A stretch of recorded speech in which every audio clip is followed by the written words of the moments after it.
fazendo esse programa gravado porque no ano de dezembro eu tentei fazer o programa ao vivo e devido ao meu tempo estava falhando bastante.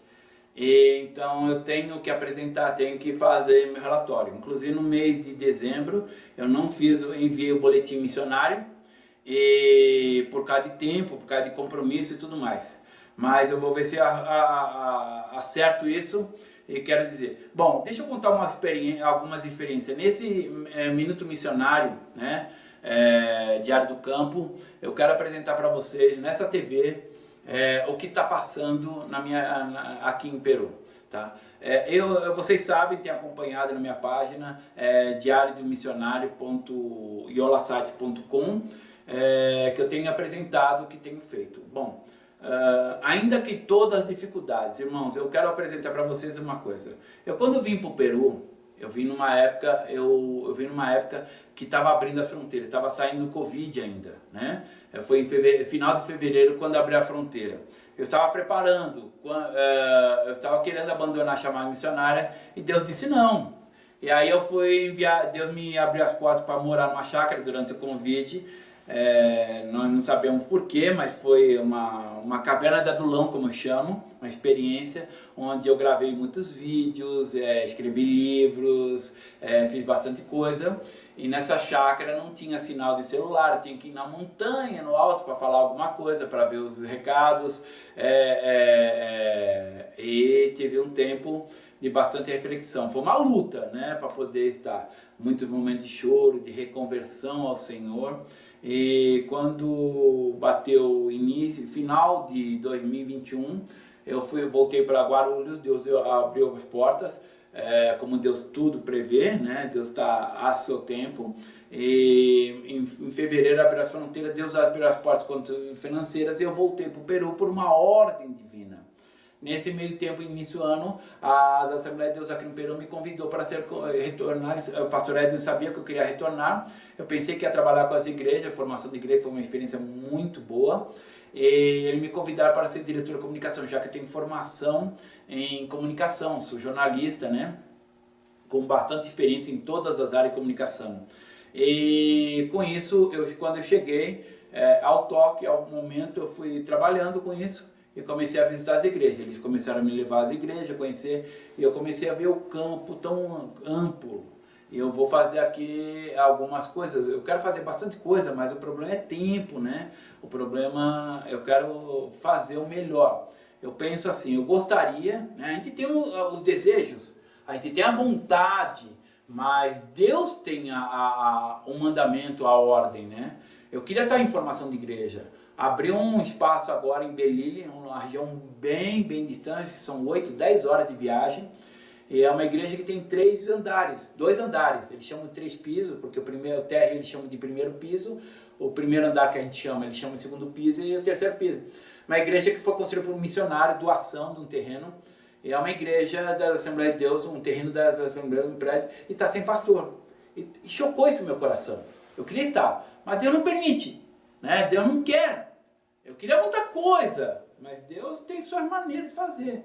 Então eu aprendi as duras penas, porque muitas coisas que eu tento, Deus não prospera. Eu vi muitas coisas Deus prosperar de uma maneira maravilhosa, mas outras quando está dentro da vontade dele.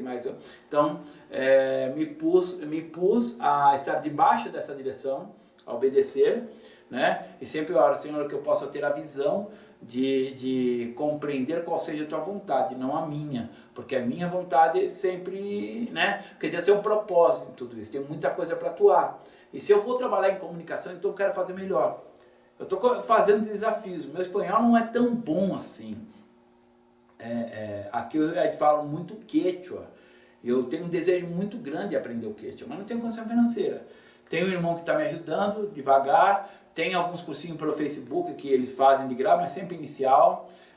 Os irmãos que me conhecem sabem que eu amo o quechua, eu quero aprender para poder ter uma comunicação melhor, né?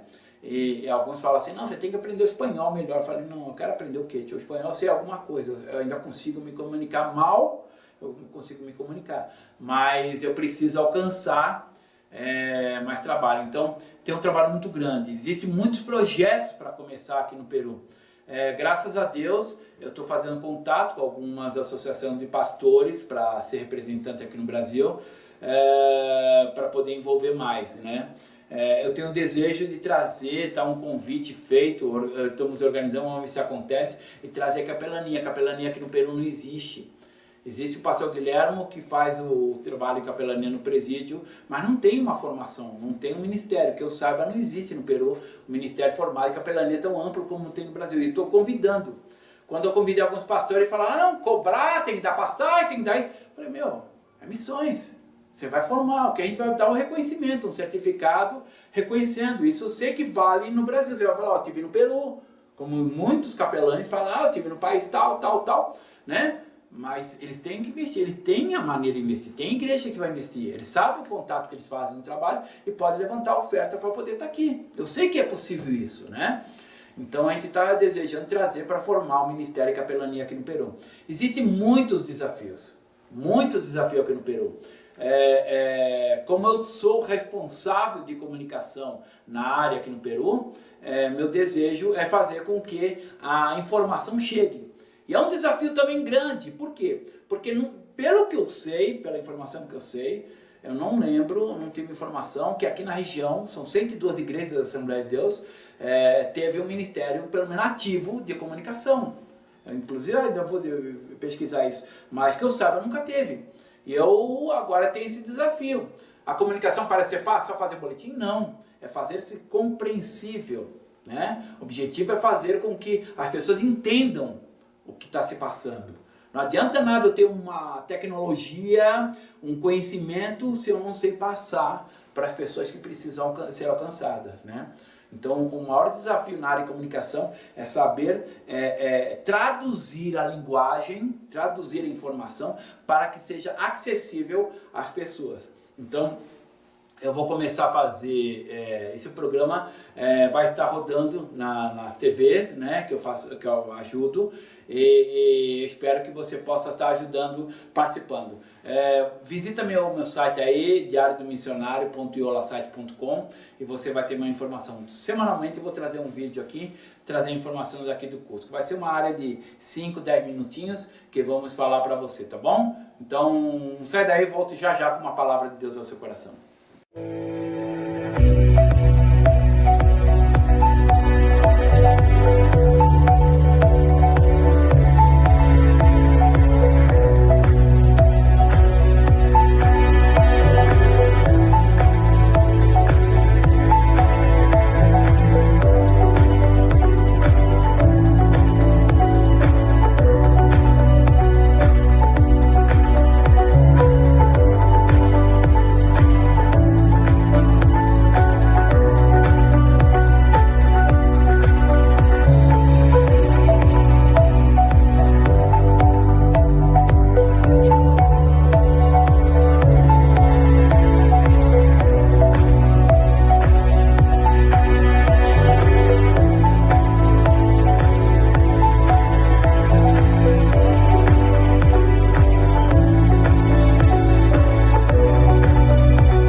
bloco, né? O segundo bloco do programa Diário Missionário, né? E quero trazer uma palavra de Deus ao seu coração. Quero, mais do que isso, conversar. Porque não é bem por pregar a palavra, é claro que eu sei pregar, né? E a gente poderia pegar uma palavra, explanar, mas já tenho bastante isso. Eu quero falar algo sobre missões para você, tá? Se os irmãos sabem, eu participo, sou administrador de um grupo gigantesco, já está mais de 90 mil pessoas, já estamos chegando a 100 mil pessoas no grupo Missões pelo Mundo. E ali a ideia é promover os missionários, né? Então, existe várias regras, várias fechando, que as pessoas não compreendem, né? E uma das coisas que eu tenho visto, que a gente limpou o grupo, né? Até o Facebook começou a acompanhar bem de perto, fazendo algumas regras à parte, a gente tem que contornar essas regras. E no grupo, eu gostaria de pedir oferta também, mas por causa de uns a gente parou de abrir essa porta. Existe o que eu chamo de terrorismo missionário, né? Que estão passando fome, mentira. Né? Teve um último que falou isso, eu chamei, que isso? Ah não, é que a gente está dando, mas queria dar uma coisa melhor, mas está passando fome, você falou. Então é mentira, e o cristão não deve mentir. E uma das coisas que as pessoas falam que querem se envolver com missões. Eu sei que nas igrejas brasileiras, quando se fala de missões, se faz show, na realidade se faz show. Inclusive eu escrevi um livro sobre isso, entre meus 15 livros, mais de 15 livros que eu tenho, um deles eu escrevi falando isso. Missões e turismo, envolvimento da igreja com missões, a realidade de missões. Eu escrevi muitos pontos, porque quando às vezes eu gosto de escrever, quando vem às vezes certas informações, né, como o último que eu tive sobre preconceito, foi uma conversa no Facebook, você é preconceituoso. Eu falei, preconceito é pré um conceito, se você conhece, você vai ter, e Jesus teve, eu mostrei isso sobre preconceito e falei sobre preconceito, essa análise nesse livro, Preconceito. E você pode baixar de graça, tá? Tem até o audiolivro que você pode ouvir o livro. E as pessoas falam, eu quero me envolver com missões. Mas o problema, que como eu falei, eu tive a vantagem de você ter um pouco mais de idade, eu tenho 58 anos atualmente, estou indo para 59 já. Um detalhe que a gente vê que aconteceu no Brasil, quando eu estava ainda jovem, no início do Evangelho, eu vi que a igreja começou a colocar missões como um cargo missionário. Aconteceu isso na Assembleia de Deus. Inclusive, onde eu estava, colocaram a esposa do pastor como missionária. E só porque ela é esposa do pastor, não podia ser pastora, mas era missionária. Aí ficou. Depois algumas igrejas colocaram aqueles iniciantes a obreiro como missionário, para ele ter um compromisso. E aí a palavra missionário começou a ficar. Qualquer pessoa que evangeliza é um missionário. Os pastores começaram a falar, é missionário. E começou. A gente, no início eu achei estranho isso, machucou meu coração. Eu falei, tem alguma estranho? Eu não era missionário, nem sonhava em ser missionário. Misericórdia, não sonhava. E aí eu comecei a ver estranho, está errado isso. Não é missionário. Missionário é como a palavra de ter uma missão, ter um objetivo. E falar de Jesus não é um objetivo, é um trabalho inerente. É a mesma coisa que você falar, eu vou respirar. É uma ação objetiva? Não. É uma ação natural. Toda pessoa que tem Cristo evangeliza, prega, canta, fala de Jesus, distribui folhetos. Aquele que é constrangido pelo amor faz evangelismo. E o que é missões? É quando você se dedica a um nível um pouco maior. Ou seja, você vai trabalhar com uma cultura. É como eu falo, você vai trabalhar com um morador de rua, que eu já tive essa experiência, você não pode chegar com o evangelho. Jesus é dono de todo ouro, toda prata. Você vai falar isso, o cara vai virar as coisas para você. Então aí mais prova que Jesus é mesquinho. E aí você até explicar, você vai perder tempo. Então tem que saber manejar a palavra para poder explicar o Jesus. Como teve os 4 evangelhos para 3 povos.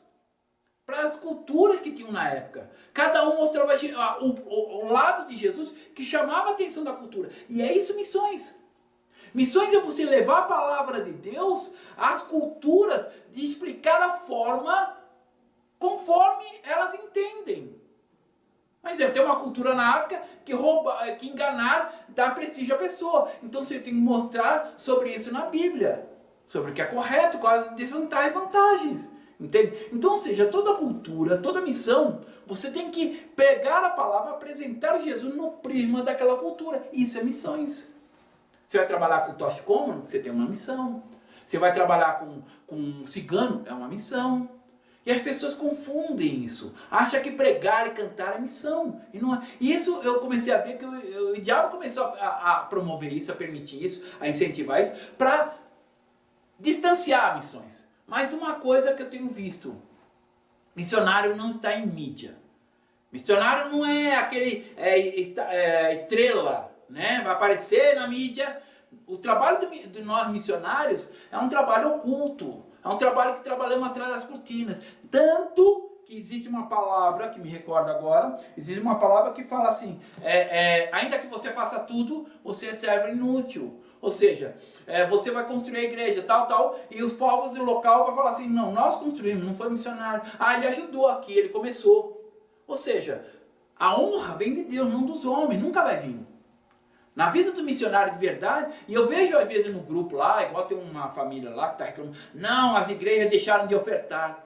É verdade, eu não tenho oferta, eu não tenho apoio financeiro. Alguns irmãos me mandam uma oferta ou outra, mas não chega a me sustentar, né? E como se diz, a gente tem que comer todos os dias, tem que caminhar todos os dias, tem que trabalhar todos os dias na obra, né? A gente vive 24 horas na obra, mas eu vejo que isso é o crescimento da obra missionária. Eu escrevi também sobre isso, a problemática das agências missionárias, que Deus permitiu crescer isso para que as igrejas tomassem posse dos seus missionários. E o objetivo é isso. Na Bíblia não existe agência missionária. Então, o problema de missões, você quer aprender sobre missões? Se envolva com o missionário, começa a entrar. Não é somente estar no grupo. Eu vejo lá gente no grupo ouvindo, reclamando e tudo mais. E aí aquela história, se envolve com missões. Ai, não depende de oferta. Não depende. Eu estou vivendo aqui. E Deus faltou? Não. Vira e mexe, vê um irmão, toma uma oferta. Vira e mexe, vê um irmão, estou trazendo uma cesta básica. Olha, vem um irmão, traz alguma coisa. Eu tenho o que eu gostaria? Não tenho. Mas Deus não deixa faltar o básico. Às vezes eu vou a certo lugar, igual semana passada, teve um ministério que fez um happy hour, como se diz, né? Sobre o seu ministério grupo. Eles me convidaram, foi uma janta maravilhosa, né? Então, ou seja, Deus sempre provê, não dá aquilo que a gente gostaria. Eu gostaria de muita coisa, mas Deus não deixa faltar. Isso faz as pessoas confundirem. Eu sei o que é, que eu vivi uma época, quando eu tentei abandonar a chama missionária, eu sofri muito, porque Deus se calou, Deus tirou a mão sobre minha vida, a prosperidade, a bênção sobre a minha vida, eu sofri muito. E quando você está revoltado, você não quer ouvir mais nada. Né? Eu lembro nessa época, veio missionários até do Nepal, Antenor do Nepal, outros irmãos, o que você está fazendo? Eu falei, irmão, não sou obrigado a ser missionário, não, onde está? E aí, eu estava fora da visão, eu estava com raiva. E aí quando eu me submeti, eu vi que realmente no campo missionário eu vivi melhor do que quando eu estou no Brasil. Estou entre o meu povo? Sim. Estou entre minha cultura? Sim. Minha língua? Sim. Mas Deus me prospera, a mesma coisa que colocar um trem fora do trilho na areia. Ele vai conseguir andar? Até consegue, mas uma dificuldade terrível. O que ele deveria fazer tantos quilômetros por hora, ele vai fazer centímetros por hora. Então, ou seja, a vida fora da visão missionária, onde você está, é como você viver, tentar andar num trilho, num trem fora do trilho. Então, você quer se envolver com missões? Começa a se envolver com a vida missionária. Tá? E viver, às vezes a pessoa fala, não, me envolver com o missionário tem que dar dinheiro. Não, às vezes não. Às vezes você precisa saber de informação, saber como você está. Às vezes uma informação que você chega, irmão, como você está? Está bem? Né? Faz toda a diferença na vida missionária. Poxa, ele lembrou de mim, está orando pela minha vida, né? E eu peço a Deus que você possa se envolver na minha chamada também. Possa estar em contato. Eu gostaria que tua igreja tivesse me adotando como missionário na sua igreja, né? E ter um compromisso. Você não faz um culto de missões? Manda uma oferta, né? Por que não mandar? E vai permitir, e também saber dessas igrejas que eles estão fazendo. Vai envolver a igreja com missões, né? Mas, né, eu não vou falar de coisa do lado ruim. Mas Deus está no controle, né? E Deus quer envolver você. Há uma leva de missionários sendo enviado. Deus está convertendo a situação sobre o campo missionário. Deus está mudando a visão missionária para que possa ser feita pessoalmente. A chamada missionária é uma chamada pessoal, não é pública, não é de uma denominação, não é de uma igreja, é pessoal. Primeiro começa pessoal. A igreja se envolve para apoiar essa chamada em prol, a única coisa, a Jesus Cristo. Tá bom? E que você possa estar abençoando, possa estar acompanhando a minha caminhada. Nós vamos tentar atualizar as informações e pedir que estamos orando pela tua vida também, a todos aqueles que fazem contato. Então façam contato com a gente. Aqui embaixo tem meu site, tem meu telefone, né? No site, como o telefone é DDI 051, quando você coloca no celular ele vai dar como Curitiba. E aí não, então eu coloquei um link, você clica o link, ele vai me chamar pelo WhatsApp e aí você registra o meu contato, tá bom? Que Deus te abençoe, até uma próxima oportunidade, até o próximo programa. Deus abençoe, a paz do Senhor.